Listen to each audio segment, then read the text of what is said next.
Próbujemy sobie wspólnie odpowiedzieć na pytanie, czy biznes może też czynić dobro. Fundacja powstała na początku głównie dlatego, że w wieku 2,5 roku mój młodszy syn został zdiagnozowany jako osoba z autyzmem. Czyli pierwotnie chciałeś pomóc swojemu dziecku, swojemu synowi, a 20 lat później pomagasz też innym. Ogólny cel to oczywiście pomagać. Organizujemy różnego rodzaju eventy, zbiórki. Jedną z ciekawszych akcji, którą robimy, są kilometry dla przylądka. Największym zmartwieniem rodzica zawsze będzie dziecko. Dziecko, a bardziej co się z nim stanie, kiedy mnie tu nie będzie. Myślę, że budowanie spółki od garażu do firmy, która ma 235 milionów obrotu, to też duży projekt. Jak chcesz mieć sukces, to musisz odwiesić na kołku na 10 lat work-life balance. Okay. Tak. Ona się śmiała, że ma całą serię zdjęć ze mną na wakacjach, nie? Kiedy jestem po prostu przy telefonie. Aha, okej. Myślałem, że to był jedyny moment, kiedy się spotykacie. Czym się specjalizuje twoja spółka BPX? Jesteśmy firmą z zakresu consulting IT. Teraz pewnie strach przed AI. Czy bardziej właśnie właściwie taka... to nie wiem. Myślę, że to jest mieszanka strachu i ekscytacji. Okay. AI jest wynalazkiem na miarę...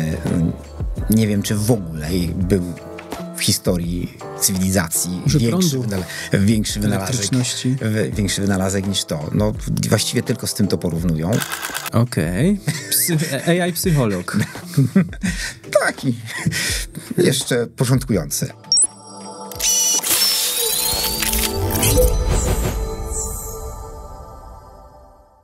Dzień dobry, witam w podcaście Business Experts Content. Tutaj od ekspertów biznesowych z różnych branż dowiadujemy się merytorycznych treści oraz tego, jak biznes w ogóle funkcjonuje. I często biznes może kojarzyć się, jak to powiedzieć, z złowrogo być może się kojarzyć z jakimś może wyzyskiem pracowników, może jakąś rządzą pieniądza ze strony właścicieli i prezesów. Dzisiaj z moim gościem porozmawiamy, czy można inaczej, a jeśli tak, to w jaki sposób? Próbujemy sobie wspólnie odpowiedzieć na pytanie, czy biznes może też czynić dobro. A naszym gościem jest dzisiaj Bogusław Cieślak. Witam cię w naszym podcaście. Witam, Krzysztofie, witam państwa. Miło mi, że przyjąłeś nasze zaproszenie. Cała przyjemność po mojej stronie. Może na początek cofnijmy się trochę w czasie. Wyobraźmy sobie, że jest rok 2006. Otwierasz firmę. Jest za chwilę rok 2008. Otwierasz fundację i decydujesz się, żeby równolegle działać jakby na dwóch ścieżkach. Takiej biznesowej i fundacji, która ma pomagać. Skąd wybór takiej drogi? Wybór otworzenia biznesu był po prostu podyktowany tym, że mając x lat doświadczenia w biznesie, w projektach, w branży IT, doszedłem do takiego ściany i takiej konkluzji, że chyba nie ma pracodawcy, z którego byłbym dostatecznie zadowolony. Okay. W związku z tym sam muszę być tym pracodawcą dla siebie i potencjalnie kiedyś dla innych. Firma, wtedy nie było jeszcze słowa startup. Tak? Okay. Ale byliśmy tak naprawdę według dzisiejszej nomenklatury startupem. 3 młodych, gniewnych, bez kapitału, tylko z pomysłem i chęciami. I pewnie doświadczeniem. I owszem, sporym bagażem doświadczenia, które można było zaaplikować do tworzenia tego nowego biznesu. A fundacja powstała na początku głównie dlatego, że w wieku 2,5 roku mój młodszy syn został zdiagnozowany jako osoba z autyzmem. I na początku po prostu fundacja miała być takim wehikułem, który mógłby zbierać pieniądze. Była fundacją, od pierwszego dnia była fundacją, organizacją pożytku publicznego. Natychmiast za chwilę pojawił się pomysł, że przecież też możemy pomagać innym rodzinom w podobnej sytuacji. I głównie służyła jako wehikuł do zbierania pieniędzy 1%, a dzisiaj 1,5%. Tak. 3 lata później to ewoluowało w tą stronę, że założyliśmy szkołę, czyli w 2011 roku powstaje szkoła, według mojej wiedzy pierwsza prywatna placówka, szkoła specjalna dla dzieci z autyzmem, stricte ze spektrum autyzmu. Oczywiście były różne inne prywatne placówki, zespoły integracyjne, ale taka dedykowana temu zaburzeniu placówka, według mojej wiedzy, to była pierwsza w Polsce. Okay. A dzisiaj chyba jest jedyną taką w takiej skali, jedyną prywatną inicjatywą tak dużą. Dzisiaj szkoła to 30 dzieci. Mamy możliwość maksymalnie do zaopiekowania dla 40 dzieci. Okay. W tym momencie. Okay. Czyli pierwotnie chciałeś pomóc swojemu dziecku, swojemu synowi, a 20 lat później pomagasz też innym. Tak, no szkoła funkcjonuje już, będzie za chwilę 15 rok. Zaczynaliśmy dosłownie od 3-osobowej placówki. 3-osobowa klasa. 3-osobowa klasa i to była cała placówka. Okay. Tak. 3-osobowa placówka, to się powoli po prostu przez lata rozwijało. Kolejne klasy były tworzone, przenosiliśmy się z jednego miejsca do drugiego. Poszerzaliśmy to miejsce, remontowaliśmy znalezienie budynku, który się nadaje pod szkołę i żeby spełniał wymogi, w szczególności z zakresu PEPOSZ, to jest naprawdę duże wyzwanie. I straszny koszt. Więc fundacja gromadziła te środki na te remonty, aż w końcu w roku 2018 udało nam się nabyć grunt dokładnie wieczyste użytkowanie od powiatu pruszkowskiego i zbudowaliśmy tam już własne miejsce. Mamy budynek, od 4 lat dysponujemy budynkiem własnym szkolnym 1600 metrów, w którym właśnie mamy miejsce dla 40 dzieci. No, pomagamy w tym momencie ponad 30 rodzinom, bo zaburzenie autyzmu to nie tylko problem dla osoby dotkniętej zaburzeniem. To jest oczywiście problem dla całej bliższej, a często nawet i dalszej rodziny. To jest zaburzenie, które dotyka w największym stopniu matki tych dzieci, ale oczywiście często łamie ich kariery, często powoduje, że cały szereg zaburzeń w rodzinie, również wśród rodzeństwa. I jest to pomoc, która jest bardzo potrzebna, a problem autyzmu, mówimy już w tej chwili o epidemii autyzmu. Aż tak. Nawet w niektórych miejscach na świecie 1 osoba na 50 to jest dotknięta spektrum autyzmu. Największym zagłębiem paradoksalnie to jest Dolina Krzemowa. W Polsce to jest chyba 1 na 68 i to jest najczęstsze zaburzenie neurologiczne. Częstsze niż Down i jakiekolwiek inne zaburzenie. Rozumiem. A z czego to wynika? Przyczyny nie są znane i dlatego nie ma też metody leczenia. To, co możemy robić, to pomagać i wspomagać osoby z autyzmem w takim stopniu, w jakim tylko jesteśmy w stanie, na aktualna wiedza nam pozwala. Innymi słowy, możemy rozwijać potencjał danej osoby na tyle, na ile gdyby ona może. W związku z tym to wymaga bardzo zindywidualizowanego podejścia, indywidualnych programów nauczania, terapii i pracy z każdym uczniem. Jest takie fajne porównanie. Załóżmy, że odpukać, coś by ci się stało, nie wiem, zmiażdżyłoby ci nogę, prawda? W wyniku tego zmiażdżenia nastąpiła amputacja. No to żeby tobie pomóc, dostałbyś po prostu protezę. Zapewne. Tak? Dla osoby z zaburzeniami ze spektrum autyzmu tą protezą jest drugi człowiek. I dlatego ta terapia i to wsparcie jest horrendalnie drogie, bo koszt człowieka jest stały, permanentny i bardzo duży. Tą protezę możesz nosić kilka lat, zanim ją wymienisz na nową. Tak? Więc to jest de facto jednorazowy wydatek raz na kilka lat. A tutaj miesiąc w miesiąc ktoś musi otrzymać wynagrodzenie. I to nie byle kto, tylko specjalista. Tylko specjalista, tak. Na 30 dzieci mamy prawie 50 etatów w szkole. Klasy są 2-4-osobowe maksymalnie, nawet ustawa nie pozwala na więcej. Czyli taka praca niemalże 1 na 1. Niemalże 1 na 1, tak. I im niżej funkcjonujące dziecko, tym jak gdyby tej pracy jest więcej. Do naszej szkoły zasadniczo uczęszczają osoby nisko funkcjonujące. Jeżeli uczeń nie jest w stanie sobie poradzić w szkole integracyjnej, to my wręcz zalecamy, żeby jednak tam się przeniósł. Tam się przeniósł. Jakie są cele fundacji? Ogólny cel to oczywiście pomagać i jesteśmy sfokusowani na problem autyzmu z oczywistych powodów. A jeżeli miałbym to rozłożyć na takie mniejsze cele, no to jeden taki wielki cel osiągnęliśmy. Kiedyś się założyliśmy, kiedy już zakładaliśmy szkołę tak naprawdę, już wtedy wiedzieliśmy, że dobrze, no okej, mamy szkołę, fajnie, jest jakiś tam sukces, szkoła funkcjonuje, ale już po roku, 2 jego funkcjonowania, no jako osobie, której trochę patrzy w przyszłość, przyszło mi do głowy, no dobrze, ale przecież mój syn wiecznie w tej szkole nie będzie. Kiedyś będzie moment, że stanie się dorosły. No i właściwie już jest pełnoletni, tak, ma 21 lat.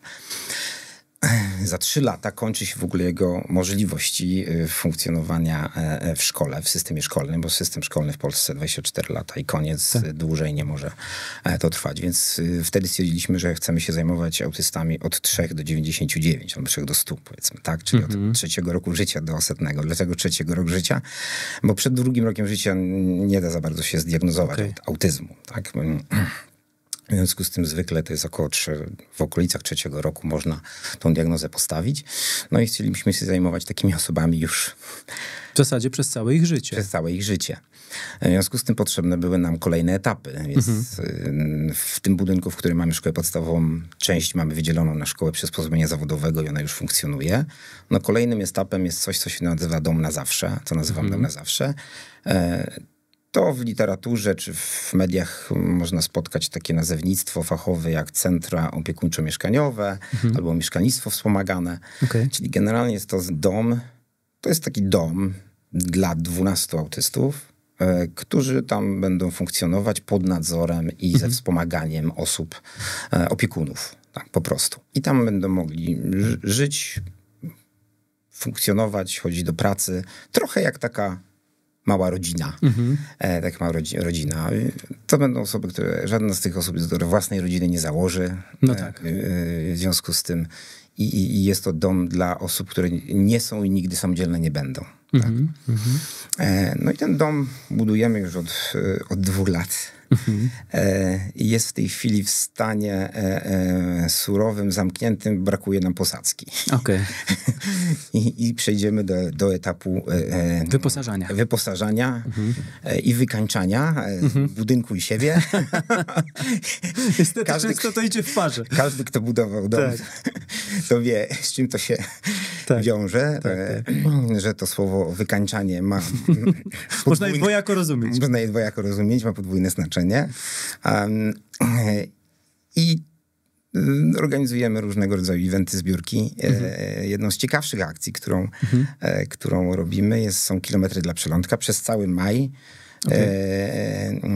Ludzie dobrej woli i zwykle pracownicy sponsorów biegają, chodzą, jeżdżą na rowerze, rejestrują tę aktywność fizyczną za pomocą aplikacji w zegarku lub smartfonie i sponsorzy płacą za każdy kilometr złotówkę. Deklaruję dołączyć, bo biegam. Zapraszamy. I w ogóle zapraszamy sponsorów i inne firmy, które by chciały dołączyć. Mamy już kilku. Największym donatorem jest oczywiście spółka BPX. Czyli twoja. czyli moja. I moi pracownicy się bardzo w to wkręcają i bardzo są zaangażowani. No, przez ostatnie 2 lata akcja przyniosła 2 razy po 500 000. No to sporo. Tak. Więc chcemy oczywiście tą poprzeczkę podnosić. Mam nadzieję, że w jakiejś niedługiej perspektywie dojdziemy do 1 000 000. W jakiej to aplikacji można się zarejestrować? Activia, tak. I tam trzeba wybrać wasz projekt. Tak. W Activii można wybrać, na jaki cel się biega. I trzeba znaleźć szkołę przylądek, kilometry dla przylądka i w tym momencie dołącza się do osób pomagających do projektu. I w ten sposób się dokłada cegiełkę do tej pomocy. Do tej budowy. Tak. A to tylko w maju, czy można wcześniej? Nie, to jest tylko akcja majowa. To jest tylko akcja majowa. Kwiecień jest w ogóle miesiącem autyzmu. W kwietniu mamy inną imprezę. Mamy bal, błękitny bal. Błękit to też kolor autyzmu. 26. To jest 4. edycja balu.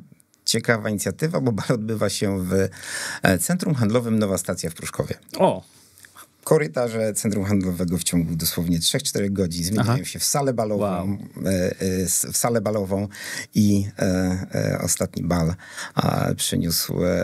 odbyła się aukcja charytatywna i przyniósł prawie 200 000 złotych z aukcji, loterii i cegiełek, które są biletami na tą imprezę. Też bardzo ciekawa i dość unikalna, bym powiedział, impreza. Okej, no szczególnie miejsce Tak. specyficzne. A dlaczego to akurat? Tak się złożyło, że właściciele nowej stacji, pan Adrian Heymans i jego wspólnik, użyczyli tego miejsca i współfinansują w ogóle wydarzenie. Aha, tak? okej. I współfinansują wydarzenie, współpracują z nami, są bardzo blisko i na wielu polach, więc taki pomysł w pewnym momencie wpadł i okazuje się, że jest... Że się sprawdza. Że się sprawdza, jest sukcesem. No i świetnie. No i świetnie. A jakie jeszcze projekty, akcje realizujecie jako fundacja? Oprócz oczywiście bieżącej pracy i wspomagania szkoły, gdzie zawsze kołderka jest oczywiście za krótka. Zawsze oczywiście kołderka jest za krótka. No w planach chcielibyśmy jeszcze wybudować coś, co się ma roboczą nazwę WTZ, czyli warsztaty terapii zajęciowej. Natomiast to jest pieśń przyszłości. Na tę chwilę jesteśmy skupieni na tym na zawsze. Zrobiliśmy szkołę. Kiedyś mam nadzieję jeszcze WTZ-y. To z takich dużych. No i oczywiście jest mnóstwo mniejszych inicjatyw, które powodują, że zbieramy jakieś tam środki. Uczestniczymy w czymś, co się nazywa Orange Ball, czyli jest Orange kojarzy mi się z Holandią. Bardzo dobrze. To jest doroczny bal Polsko-Holenderskiej Izby Handlowej. O, proszę. Tak. Byliśmy już 2 razy gośćmi tego balu. Będziemy jeszcze w tym roku po raz trzeci. No i oczywiście na bieżąco namawiamy sponsorów i ludzi dobrej woli, żeby nam pomogli na różne sposoby, na jakie tylko mogą. To projekt życia, nie? Tak, to trochę taka spuścizna, bo biznes to raczej nie ma szans przetrwać kilku dekad, a mam nadzieję, że to dzieło przetrwa, przeżyje nas, mnie i osoby zaangażowane i przeżyje nas wszystkich, tych ludzi, którzy to współtworzą. To chyba dumę powoduje, że się po sobie zostawi takie coś dużego. Przede wszystkim ulgę, mam nadzieję. Okej. Największym zmartwieniem rodzica. Zawsze będzie dziecko. Dziecko, a bardziej co się z nim stanie, kiedy mnie tu nie będzie. Jasne. I mam nadzieję, że będzie dobrze. Tak. I robisz wszystko, żeby tak było. Stopniowo, krok po kroku, planując analitycznie do przodu, co jeszcze warto zrobić. Jasne. Owszem. Więc staramy się w tej chwili tę organizację wyskalować, żeby była samodzielnym bytem, żeby była na tyle dużą i silną organizacją, żeby była w stanie pozyskiwać, żeby stworzyć wokół niej wianuszek firm, instytucji i ludzi dobrej woli, którzy będą to wspierać, niezależnie od tego, czy założyciele i rodzice założyciele i rodzice zaangażowani i bezpośrednio mający żywotny interes w tym, żeby to funkcjonowało, żeby to mogło przetrwać taką próbę czasu. I pomagało też innym. Tak. Okej. Projektem życia pewnie jest też biznes. Może nie aż tak nacechowanym emocjonalnie, ale myślę, że budowanie spółki od garażu do firmy, która ma 235 milionów obrotu, to też duży projekt. Owszem, potężny bym powiedział, który już dawno przerósł moje najśmielsze oczekiwania, które kiedyś miałem. Trochę powtórzę za Kubicą, w pewnym momencie zorientowałem się, że już nie mam marzeń, tylko cele. Bo jak sobie pomyślę, jak zakładałem biznes, to gdzie bym chciał być za x lat, do jakiego poziomu. Przerosło kilkukrotnie, tak? Przerosło już kilkukrotnie te oczekiwania. W związku z tym trudno, oczywiście zawsze można sobie przesuwać te marzenia dalej. Tylko pytanie, czy one są ciągle marzeniami. Mi się wydaje, że jednak już są po prostu celami. I jest to przygoda bardzo ciekawa, intensywna. Chyba nie dla każdego. Strasznie pracochłonna oczywiście. Ja się cieszę, że do mediów zaczynają się przebijać takie bardziej prawdziwe biznesy? Zdania osób doświadczonych. Ostatnio czytałem taką, że ktoś zapytał, a co z work-life balance? Nie? Jak chcesz mieć sukces, to musisz odwiesić na kołku na 10 lat work-life balance. Okay. Tak. I nie będę ukrywał, że tak też było w moim przypadku. 14-godzinny dzień pracy to była norma przez pierwszych ładnych kilka lat, co najmniej 6.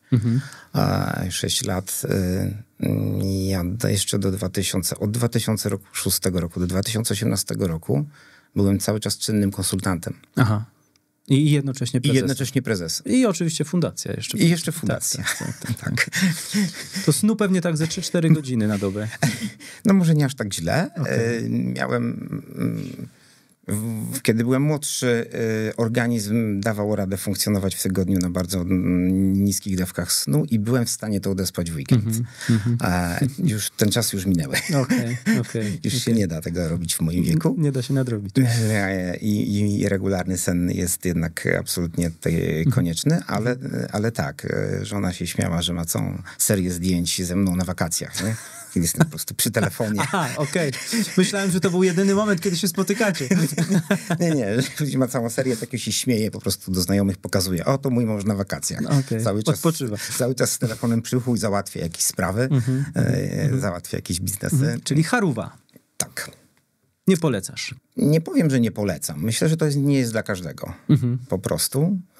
Nie dla każdego to jest, ale jak się ktoś już zdecyduje i jest odpowiednio konsekwentny długo i umie wyciągać wnioski z porażek, to jest to... satysfakcja jest przeogromna. I nie mówię o satysfakcji finansowej, ta też. Tylko po prostu z takiej satysfakcji, z pewnej dumy z tego, co się udało osiągnąć. No i tu dodam oczywiście, że nie dałoby się tego osiągnąć bez fantastycznego zespołu i ludzi, którzy są wokół mnie. W czym się specjalizuje twoja spółka BPX? Jesteśmy firmą jednym słowem, 2 słowami powiedzmy, albo słowem i skrótem. Jesteśmy firmą z zakresu consulting IT. Tak? Czyli jesteśmy tak naprawdę na styku biznesu, procesów biznesowych i optymalizacji przy użyciu narzędzi IT. Czyli IT jest narzędziem do tego, żeby poprawiać efektywność biznesową. Jesteśmy firmą wdrożeniową, w znakomitej większości nasze dochody opierają się na usługach. I wdrażamy głównie rozwiązania firm trzecich, własne także, ale to jest, powiedzmy sobie, część, dodatek poniżej 10% dochodu to są rozwiązania własne. 90% to jest consulting w oparciu o produkty firm trzecich. To są systemy klasy ERP, BI, systemy klasy RGM, czyli Revenue Growth Management, innych producentów. To jest dziedzina, która się ciągle zmienia. Owszem, tak co 2 lata mamy taką małą rewolucję. Aha. A mimo to jesteście na rynku. Tak, jesteśmy na rynku i jesteśmy dość silnie rosnącą. 2 nagrody Forbesa z rzędu. Gratulacje. Dziękuję. Średni wzrost ostatnich 6 lat 32% rok do roku. Robi wrażenie. Tak, więc jak mówiąc, że mamy co 2 lata rewolucję, to mówię to też w dwojakim znaczeniu. Po pierwsze, rynek się zmienia, a po drugie, w 2 lata, jak urośniemy przy dobrych wiatrach prawie razy 2, no to zgodnie jak gdyby z literaturą biznesową, to już jest inna firma. 2 razy większa firma to jest inna firma. I my jesteśmy w ciągłym trybie zmian i dostosowywania się do naszej własnego wielkości i jednocześnie do rynku. Więc elastyczność i adaptacja to jest jak gdyby nasze drugie imię, bez tego byśmy nie przetrwali. Co może być frustrujące, ale z takim czymś się mierzymy. Transformacja cyfrowa to jest coś, to jest takie chyba wyzwanie dla polskiego biznesu, przed którym polski biznes stoi. Tak, z jednej strony wyzwanie, z drugiej strony myślę, że wielka szansa. Ja namawiam swoich klientów, żeby z każdego projektu IT liczyli sobie ROI. Niestety w moim odczuciu mało odsetek firm to robi. Nie mierzymy. Nie mierzymy. Większość moich klientów zagranicznych to robi. Te zwroty są czasem gigantyczne, dosłownie. To czemu Polacy tego nie robią? Trudno mi powiedzieć. Ja swoich klientów namawiam, żeby nawet małe rzeczy wyceniać, czyli nawet małe dodatki, jak tak zwane doróbki, czy tak zwane extensions, jak żeby wyceniać, czy to mi się opłaci, jak mi się opłaci.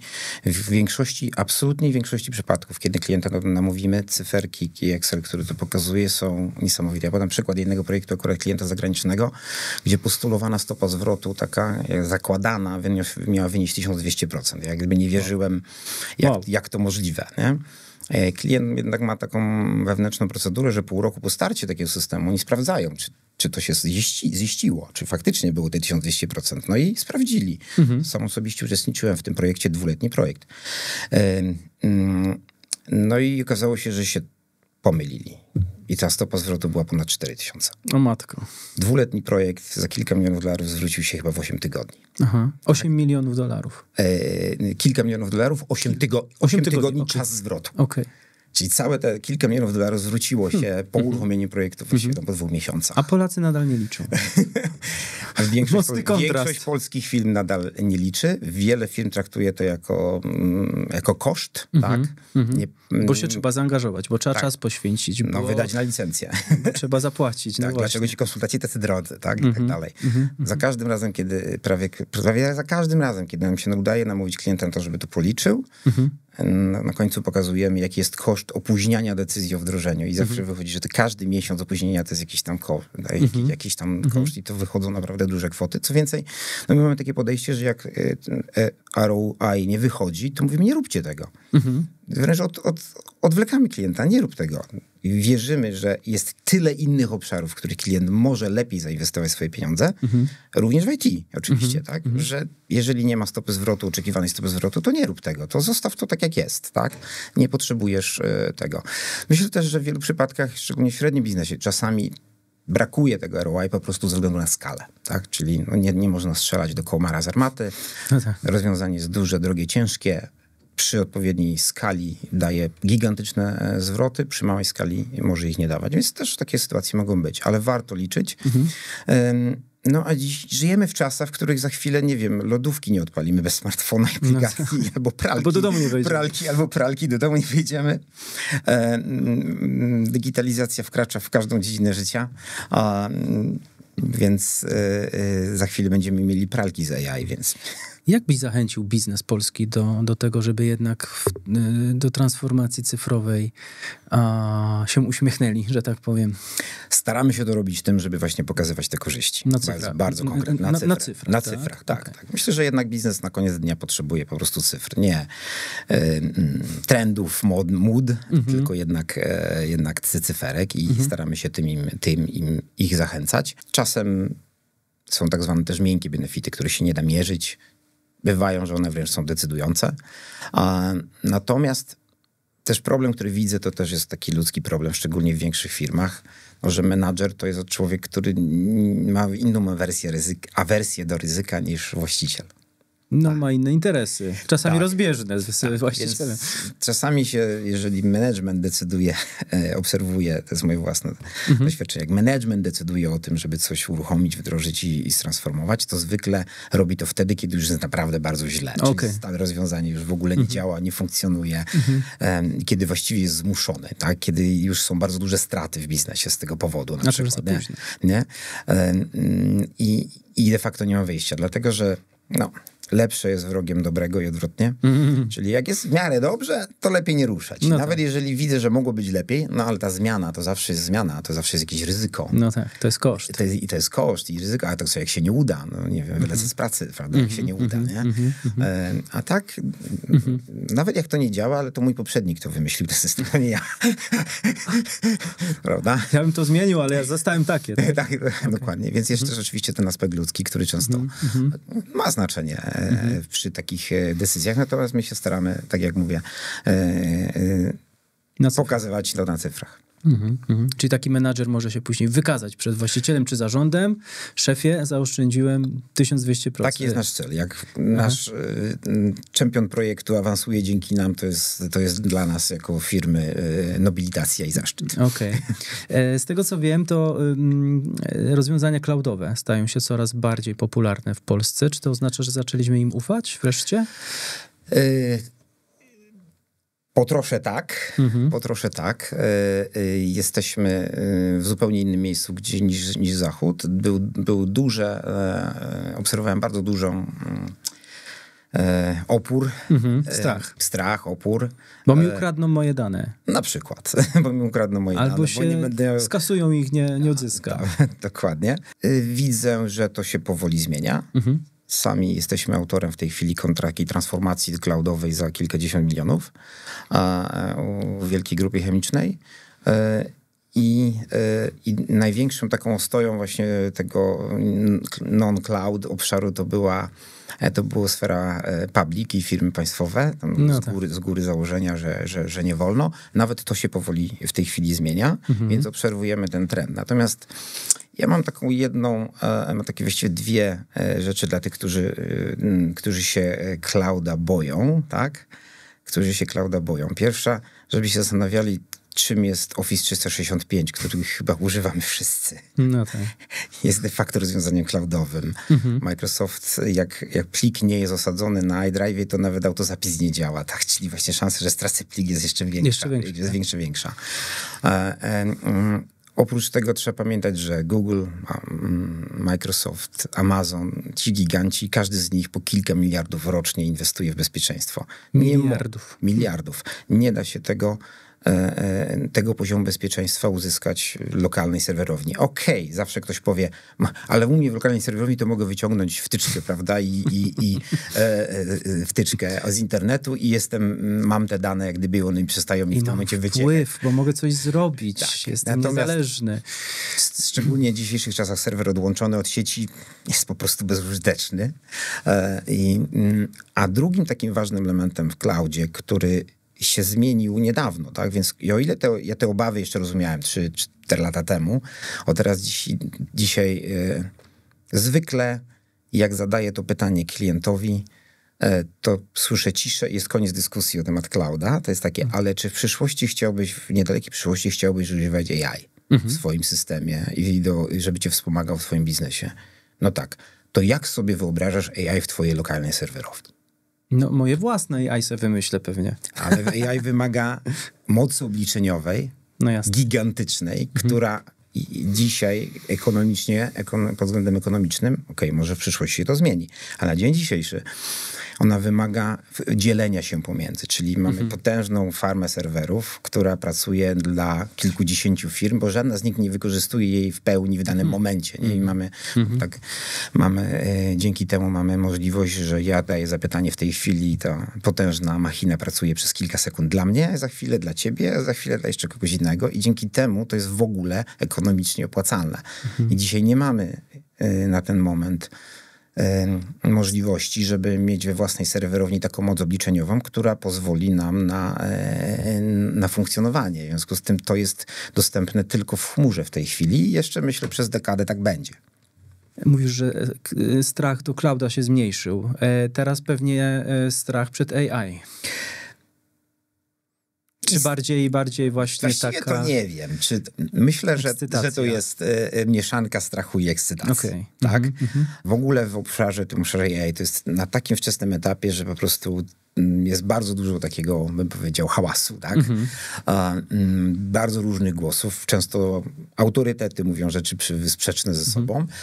Więc to jest jeszcze na takim etapie takiego buzowania. Tak? Jeśli pytasz mnie, co myślę, czy to jest strach, ciebie pytam. Czy to jest strach, czy szansa, to tak, jedno i drugie. Jest jedno i drugie. Oczywiście wszyscy sobie wyobrażamy, że od razu Terminatora, prawda, i takie scenariusze. Bunt maszyn, co nie jest wykluczone oczywiście, tak. Każda szansa to jest zagrożenie, każdy opportunity to jest threat. Tak. Więc to nie są rzeczy, które powinniśmy całkowicie ignorować, absolutnie nie. Natomiast w krótszym horyzoncie czasowym raczej nie mamy wyjścia, to znaczy tutaj wszyscy są zgodni, z którymi rozmawiam. Trzeba do tego pociągu wsiąść. Ten, kto do tego pociągu nie wsiądzie, po prostu zostanie zmieciony z rynku. Tak? I już to, co obserwujemy w tej chwili, co się dzieje w obszarze na przykład copywritingu, tłumaczeń. Tak. Ja w życiu nie dostałem tylu ofert od tłumaczów, od wyboru tłumaczeń, jakie dostaję w tej chwili. No, to tam po prostu leje się krew, tak? AI po prostu zastępuje na potęgę. I generalnie AI w pierwszej kolejności właśnie zastąpi wszystkie stanowiska, które do niedawna wydawały się bezpieczne, bo jestem specjalistą i siedzę sobie przed komputerem i jestem mało zastępowalny. To właśnie AI dużo szybciej zastąpi nawet specjalistę dość wysokiej klasy przed komputerem, niż zastąpi hydraulika czy pana, który nam opróżnia szambo. No tak. Te prace są dużo bezpieczniejsze z punktu widzenia AI, zastąpienia AI z prostych powodów ekonomicznych, bo robot taki, który tam oglądamy z Boston Dynamics, czy tam Boston Robotics, tej firmy, która należy do Google'a i który tam robi salta i tak dalej, to ja aż się boję myśleć, ile on kosztuje, tak? Prawdopodobnie kosztuje za $2 miliony, nie jedna sztuka, nie? Na ten moment, nie? I oczywiście upowszechnienie tego i zejście z kosztem do takiego poziomu, który zastąpi człowieka, to jest jeszcze daleka przyszłość, tak? Natomiast zastąpienie pewnych funkcjonalności, które są po prostu w tablecie, w komputerze, to będzie szło dużo szybciej. Tak? No, czeka nas zupełnie nowy świat. AI jest wynalazkiem na miarę, nie wiem, czy ogóle był w historii cywilizacji większy wynalazek niż to. No, właściwie tylko z tym to porównują, ale jak popatrzymy na to w horyzoncie i pomyślimy, zastanowimy się na chwilę i popatrzymy na to w horyzoncie, nie wiem, 100 lat, tak? To jest koniec Homo sapiens. No tak. Ten człowiek, który będzie za chwilę, to już nie będzie ten sam człowiek, bo to będzie albo osoba, która będzie już zmodyfikowana genetycznie, żeby z AI konkurować, albo wspomagana przez AI. Trudno będzie to już nie jest ten sam gatunek, tak? To nie będzie ten sam gatunek. Więc mamy do czynienia z absolutnie rewolucją i nową erą. I jak to zawsze bywa przy takich nowych erach, no zwykle są duże turbulencje, tak? Społeczne. Bardzo często gospodarcze. Przez to wybuchają wojny. Ostatnio w jednej książce słuchałem audiobooka, w którym było takie zdanie, że człowiek przez tysiąclecia zmagał się z wyzyskiem. A nas czeka za chwilę zmaganie się nie z wyzyskiem, tylko z tym, że człowiek staje się zbędny. Zupełnie odwrotność. Tak. I nic nie da, że zastrajkuje, bo nikt go nie potrzebuje do pracy. Tak? Więc to jest kompletnie nowe rozdanie, które przed nami. To tak bardzo szeroko patrząc, prawda? Tak, w takim szerokim horyzoncie czasowym. Szerokim i dłuższym. A jak AI na dziś, na tu i teraz jest implementowane na przykład w narzędzia, które wdrażacie? W systemie RP, klasy RP, który my wdrażamy, jest taki agent zaimplementowany, już działający, do którego mogę napisać lub powiedzieć: proszę stwórz mi taki raport na bazie takich danych, wyrzuć dane w takiej i takiej formie, tabeli, plus takiego wykresu. Opatrz to jakimiś komentarzami, etykietami. 5 sekund. Jest. Gotowe. Ten sam agent potrafi: zbuduj mi interfejs fakturowy pomiędzy takim systemem a takim systemem, zamapuj wszystkie pola i przeprowadź próbne testy. Okay. To są rzeczy, które mój zespół już testował, w 90% to działa. Po takim promptowaniu to po prostu już dziś działa. A kiedyś robiliby to pracownicy na piechotę, że tak powiem. Na piechotę, tak. Analiza tabel, mapowanie tabel, które pola, do którego pola, które pola trzeba zrobić taką translację, tak, bo czasami ta sama rzecz ma inne etykiety. I trzeba było to zrobić i oczywiście cały test przeprowadzić ręcznie, zestawić, zakodować i tak dalej. No dzisiaj AI to potrafi zrobić i to robi nie tylko na zasadzie takiej, że jak się nazwy pól w tych różnych tabelach, które trzeba połączyć, zgadzają, on już też szuka po kontencie tych pól, czyli nazwa pola się nie zgadza, ale on widzi, że kontent się zgadza, więc zakłada, że to jest że to z tym trzeba połączyć i w związku z tym, więc takie nieoczywiste rzeczy już też znajduje i robi w tej chwili. No a postęp jest To nie jest poziom powierzchni, to jest rakieta kosmiczna. To tak to szybko działa. Co 2 lata właściwie mamy podwojenie lub zwielokrotnienie możliwości. A wersje wychodzą niemalże z miesiąca na miesiąc nowe. Tak. Więc tutaj ekscytacja bardziej widzę niż strach. I do tego jeszcze trzeba pamiętać tego, że im więcej go używamy, tym on szybciej się uczy. No tak. Im więcej... Efekt kuli śniegowej się jeszcze efekt tworzy. kuli śniegowej się tworzy. Im więcej go używamy, więcej danych mu dajemy do zrobienia, tym on jest doskonalszy i coraz lepszy. Tak.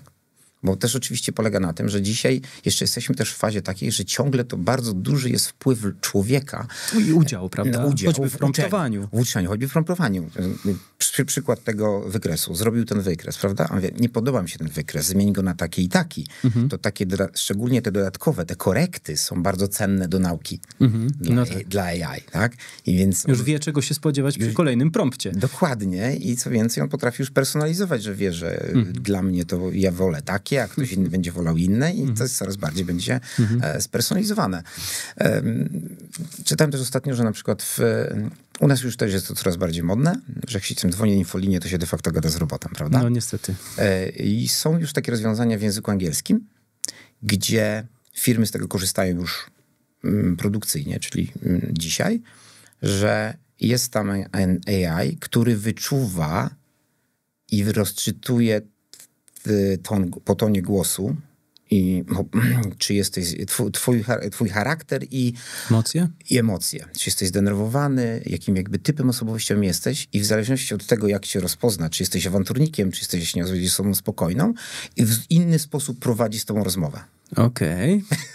AI psycholog. Taki jeszcze początkujący. Początkujący, ale już skutecznie się adaptujący do rozmówcy. Tak. No okej. Brzmi jednocześnie, tak jak mówisz, ekscytująco i trochę przerażająco. Okej. Powoli zbliżamy się do końca naszej rozmowy. Ja mam taką zasadę, że zawsze na koniec oddaję głos, że tak powiem. Pozostawiam wolne pole. Co byś chciał dodać? Co jeszcze powinno wybrzmieć w naszej rozmowie? Wybrzmieć powinno to, że przyszedłem tu i zostałem przedstawiony jako człowiek sukcesu, a ten sukces to nie jest tylko mój sukces. Za tym sukcesem stoi cała rzesza oddanych współpracowników,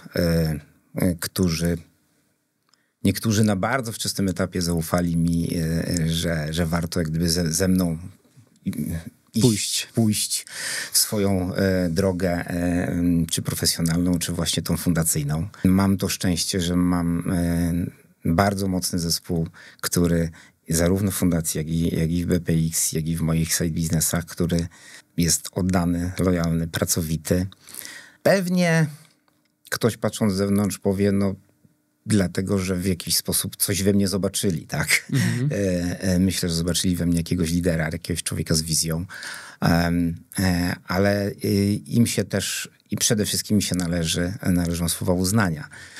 Za każdym liderem stoi jego zespół i ten zespół i ci ludzie są ważni. I warto tych ludzi, warto ich wspierać, warto ich nagradzać, warto ich promować. I jeszcze taki w sumie apel dla każdego, kto chciałby pójść podobną ścieżką do mnie. Oczywiście trafią się tacy, którzy napsują ci krwi.